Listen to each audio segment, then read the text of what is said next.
और वह नाजरत में आया जहां वह पाला पोसा गया था, और अपनी रीति के अनुसार सब्त के दिन आराधनालय यानी चर्च में जाकर पढ़ने के लिए खड़ा हुआ। आप कहां जाते हैं रविवार को? क्योंकि यह वचन कहता है कि अपनी रीति के अनुसार यीशु खुद आराधनालय में जाया करते थे वफादारी से। यशायाह भविष्यवक्ता की पुस्तक उसे दी गई और उसने पुस्तक खोलकर वह जगह निकाली जहां पर लिखा हुआ था। यह यशायाह का अध्याय 61 था। अगर आप पुराने नियम में से देखना चाहते हैं तो पुराने नियम से पढ़ते हुए वह कहते हैं कि प्रभु का आत्मा मुझ पर है, इसलिए कि उसने कंगालों को सुसमाचार सुनाने के लिए मेरा अभिषेक किया है, और मुझे इसलिए भेजा है कि बंधुओं को छुटकारे का और अंधों को दृष्टि पाने का समाचार प्रचार करूं और कुचले हुओं को छुड़ाऊं। और फिर आगे वचन 19 और 20 में लिखा है, और प्रभु के प्रसन्न रहने के वर्ष का प्रचार करूं। तब उसने पुस्तक बंद करके सेवक के हाथ में दे दी और बैठ गया, और आराधनालय के सब लोगों की आंख उस पर लगी थी। आज रात मैं आपसे कहना चाहता हूं कि हम भी अपनी आंख को प्रभु यीशु पर लगाएं, इसलिए क्योंकि वह क्या है, वह कौन है और वह आपके लिए क्या कर सकता है। आज रात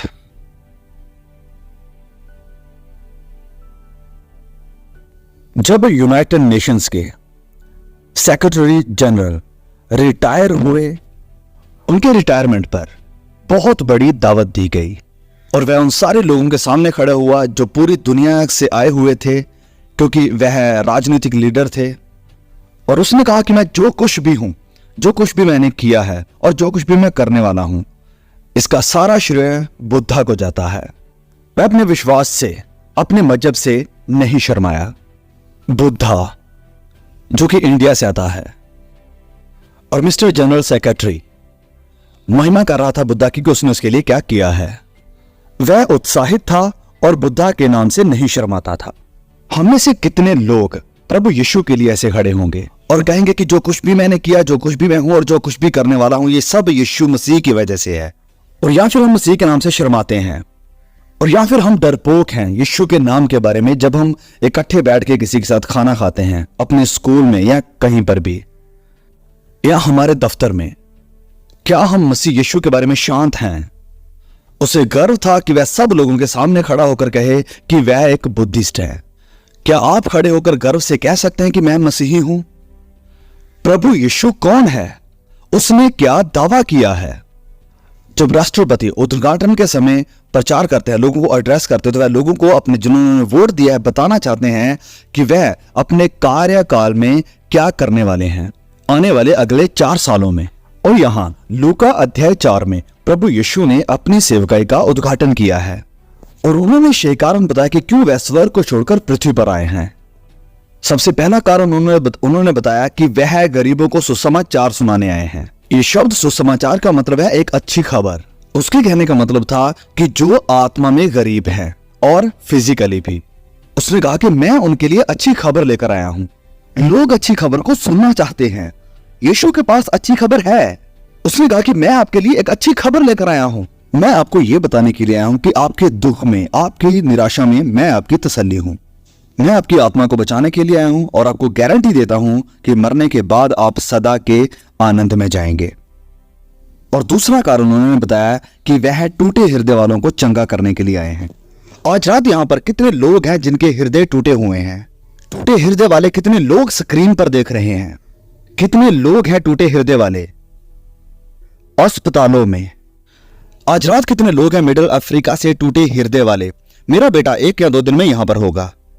वह अफ्रीका के एक शहर में है जहां पर वह एक सेवकाई को चला रहे हैं, जहां पर गरीब बच्चों को, लोगों को खिलाया जाता है और मदद के लिए डॉक्टरों को लेकर जाते हैं। यह उसकी सेवकाई है। वह दुनिया में संकट के बीच एक जगह से दूसरी जगह जाता रहता है। अब वह अफ्रीका में है और वह ये कर रहा है, और घटनाएं जो वह बताता है दुखों की, टूटे हृदय वाले लोगों की, परिवार जो बिखरे हुए हैं, पूरे गांव को मार दिया जाता है। कुछ लोग हैं कबीले वाले जो कि आपस में लड़ रहे हैं, लेकिन यह सिर्फ कबीले की लड़ाई नहीं रही, ये इससे भी परे जा चुकी है। और इस बीच लोग अच्छी खबर सुनना चाहते हैं। वह टूटे हृदय वालों को चंगा करने के लिए आया।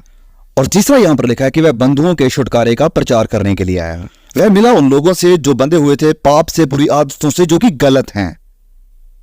उसने कहा मैं आपकी मदद करूंगा कि आप उस हर बुरी आदत से छुटकारा पाएं जो कि गलत है, अगर आप चाहते हैं। न्यूज़पेपर हमें बताते हैं कत्ल के बारे में, बलात्कार के बारे में, हमलों के बारे में, लूट के बारे में, और हर साल ये बढ़ता ही जाता है। हम महसूस करते हैं और फिर हम सोचते हैं कि हम इसका करें क्या। और फिर नशे की प्रॉब्लम, ऐसी आदत जिसमें लोग फंसे हुए हैं। और चौथा, प्रभु यीशु ने कहा कि वह आया ताकि अंधों को दृष्टि दे। हाँ, हमने उन लोगों को देखा है जो कि अंधे हैं और अपनी लाठी यानी कि इनके साथ चलते हैं और अपना रास्ता ढूंढते और खोजते हैं ताकि उनका कहीं नुकसान ना हो, क्योंकि वह अंधे हैं शारीरिक तौर पर। यीशु बात कर रहे थे आत्मिक तौर पर। हम में से यहां पर बहुत से लोग ऐसे हैं जिनके पास बेहतरीन शारीरिक दृष्टि है, लेकिन आत्मिक तौर पर हम पूरी तरह अंधे हैं। हम परमेश्वर की तरफ से अंधे हैं। हम अंधे हैं हमारे आसपास के लोगों की जरूरतों की तरफ से। जिन लोगों के पास घर नहीं है, हम उनकी तरफ भी अंधे हैं। हम अंधे हैं उन लोगों की तरफ जो दुख में हैं और जो दूसरी नस्ल से हैं, उनकी जरूरतों की तरफ भी कि हम उनके लिए क्या कर सकते हैं और मसीह का प्यार उन्हें दिखाएं। और पांचवां, प्रभु यीशु ने कहा कि वह इसलिए आया है ताकि कुचले हुओं को छुड़ाए। आज यहां पर कितने लोग हैं जो कुचले हुए हैं। आप कुचले गए हैं परिवार बिगड़ जाने के कारण। आप कुचले गए हैं परिवार में या आपके बिजनेस में मतभेद के द्वारा, या आपके काम या आपके पड़ोसी के द्वारा, और या फिर आप कुचले गए हैं क्योंकि किसी ने आपके बारे में कुछ गलत कहा है, या फिर आप जेलसी के द्वारा कुचले गए हैं। आप कुचले गए हैं। प्रभु यीशु ने कहा मैं उन्हें छुड़ाने के लिए आया हूं जो कुचले हुए हैं। और सब लोगों की आंखें जो उस आराधनालय में थे उसकी तरफ थी। और आज रात मैं चाहता हूं कि आप अपनी आंखें उसकी तरफ लगाएं। और फिर कुछ बातें हैं जो मैं चाहता हूं कि आप यीशु के बारे में देखें। उसने हमारे दुख को छुआ नहीं और ना उसे जिंदगी दी जो हमने सोचा था कि हमारे अंदर मर चुका है। तरस यानी कंपैशन एक शब्द है जिसका अक्सर इस्तेमाल होता है, लेकिन बहुत से लोग इसे नहीं समझते हैं। कंपैशन का मतलब है कि हम उस व्यक्ति के साथ दुखी होते हैं। यह सिर्फ हमारे मन में नहीं है वरन ये शारीरिक है। और इसका मतलब है कि हम सिर्फ उस व्यक्ति के लिए सॉरी ही नहीं है वरन हम उसके लिए कुछ करने के लिए भी तैयार हैं, उसकी मदद के लिए तैयार हैं। दया और कंपैशन तभी संपूर्ण होते हैं जब भावनाओं के साथ कार्य मतलब मदद करने के लिए भी प्रकट होता है। मैंने एक कार्टून चैनल पर देखा कि एक व्यक्ति बहुत ही गहरे कुएं में गिर गया था और एक दूसरे व्यक्ति ने उसकी तरफ रस्सी फेंकी। तो कुएं में गिरे व्यक्ति ने कहा कि रस्सी के लिए शुक्रिया, लेकिन ये इससे भी और हेल्पफुल होगा अगर आप इस रस्सी के दूसरे हिस्से को पकड़ कर रखते हैं। तो परमेश्वर सिर्फ रस्सी को नहीं फेंकते हैं वरन दूसरे हिस्से को पकड़ कर रखते हैं और ऊपर खींचते हैं। वह आपको ऊपर खींचेंगे आप किसी भी कुएं में हैं तो, जिससे आप खुद ऊपर नहीं आ सकते।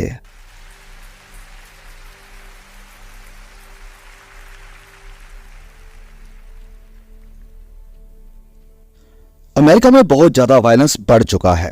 पिछले कुछ सालों में बहुत से वायलेंस अपराध हुए हैं। भूख, घर नहीं है, अन्याय। गवर्नर यहां पर बैठे हुए आपको बता सकते हैं कि इतने बड़े ओहायो जैसे राज्यों में भी ये सारी प्रॉब्लम्स शामिल हैं और ऐसी प्रॉब्लम्स हर रोज सामने आती हैं। और इन्होंने हमसे कहा कि वह अपने कर्तव्यों को पूरा नहीं कर सकते थे परमेश्वर की मदद के बिना, और यह सच्चाई है। और फिर बहुत से लोगों में आत्मिक बीमारियां हैं। निकोदेमस एक बहुत ही बड़ा लीडर था, एक मजहबी लीडर था, और वह यीशु के पास रात के समय आया और वह प्रभु यीशु के साथ आत्मिक विषय पर बातें करना चाहता था। और प्रभु यीशु ने उससे कहा कि निकोदेमस, तुझे नए सिरे से पैदा होना पड़ेगा।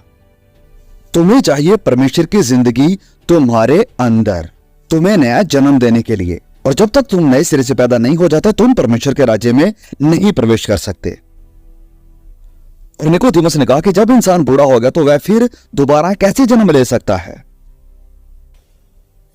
यीशु ने कहा कि इसमें एक रहस्य है। ये इस हवा की तरह है जो बहती है।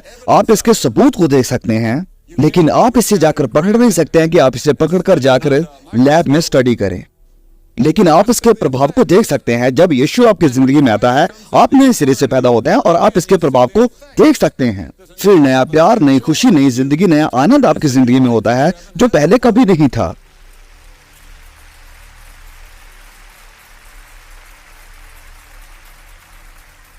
और वह आपके गिल्ट को भी हटा सकता है। और वह आज रात आपको अश्योरेंस देते हैं कि मरने के बाद आप स्वर्ग में जाएंगे।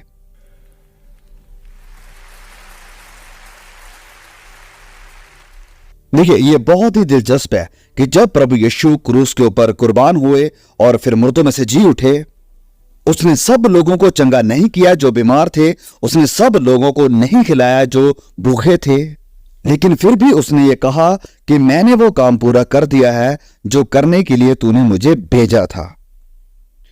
प्रभु यीशु ने कहा कि जंगली बीज और गेहूं एक साथ बढ़ेंगे। दूसरे शब्दों में कहें तो यीशु ने कहा कि बुराई बहुत तेजी से बढ़ेगी और सच्चाई बहुत कड़वी होती जाएगी और ये दोनों एक साथ बढ़ेंगे। और फिर उसने कहा कि तब अंत आ जाएगा। और ये अंत प्रभु यीशु की शिक्षा में अंत है इस पीढ़ी का, और एक नया राज्य आ जाएगा और हम एक नए राज्य में प्रवेश करेंगे। प्रभु यीशु दोबारा वापस आएंगे एक शांति के राजकुमार के रूप में।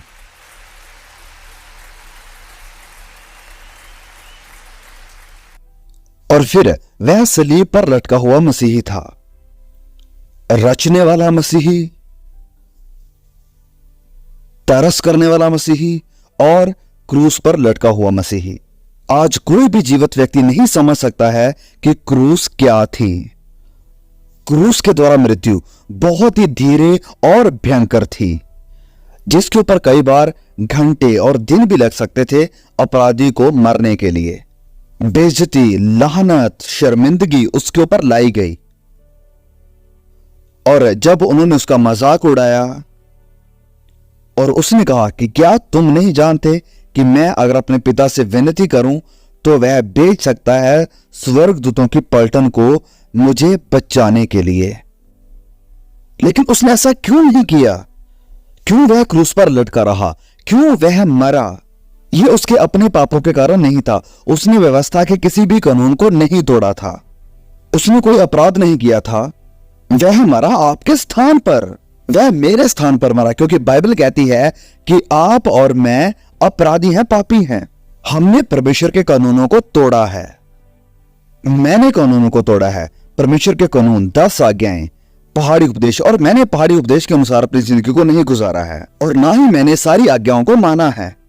और बाइबल कहती है कि अगर आपने एक आज्ञा को तोड़ा है तो आपने सारी व्यवस्था को तोड़ा है। और मैं परमेश्वर की नजरों में सारी आज्ञाओं को तोड़ने का दोषी हूं, और ऐसे ही आप भी हैं। और नतीजा है इस व्यवस्था को तोड़ने का मृत्यु। सिर्फ ये शारीरिक मौत ही नहीं जो हम देखते हैं। जिंदगी बहुत ही छोटी है। किसी ने मुझसे पूछा कि आपकी जिंदगी का सबसे बड़ा सरप्राइज क्या था? मैंने कहा जिंदगी का छोटापन, क्योंकि मैंने कभी नहीं सोचा था कि जिंदगी इतनी छोटी है। ऐसा लगता है कि जैसे कल ही की बात है कि मैं एक लड़का था और अब यहां पर कितने साल बीत चुके हैं, और एक पाप जिसे परमेश्वर क्षमा नहीं कर सकता है। सोचकर देखिए, वह इस पाप को माफ नहीं कर सकता है। वह इस पाप को माफ नहीं कर सकता है कि आप यीशु को नीचा दिखाएं या उससे दूर जाएं। अगर आप यीशु को ना कहते हैं तो वह आपको माफ नहीं कर सकता है, क्योंकि यही है परमेश्वर के राज्य में जाने का रास्ता, यीशु की क्रूस के द्वारा। हर इंसान जो क्रूस के पास नहीं आता है और उस शरण स्थान के पास नहीं आता जो परमेश्वर ने दिया है, उसका विनाश होगा। और फिर वह जयवंत हुआ मसीहा है, जिसका मतलब है कि वह मुर्दों में से जिंदा हुआ है। वह क्रूस पर लटका नहीं रहा और उसने मौत पर जीत पाई, और आज रात वह जिंदा है। वह हमारा जिंदा मसीहा है।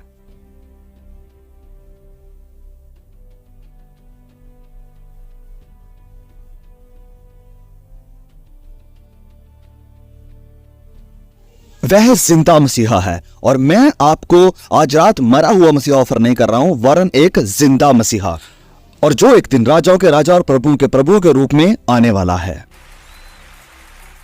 उसने कहा जीवन और पुनरुत्थान मैं हूं, और अगर कोई मुझ पर विश्वास करता है तो फिर चाहे वो मर भी जाए वो जिंदा रहेगा।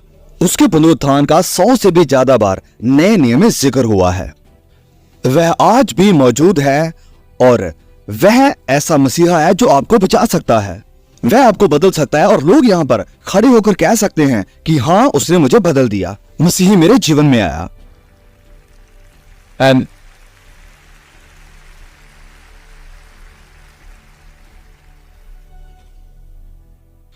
और फिर आखिर में वह आने वाला मसीहा है। प्रभु यीशु ने कहा कि मैं दोबारा फिर वापस आऊंगा।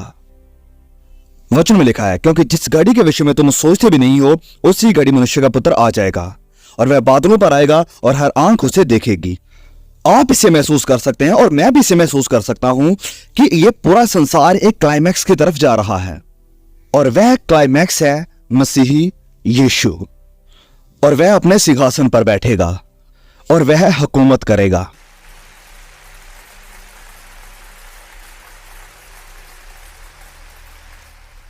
अब आपको क्या करना होगा?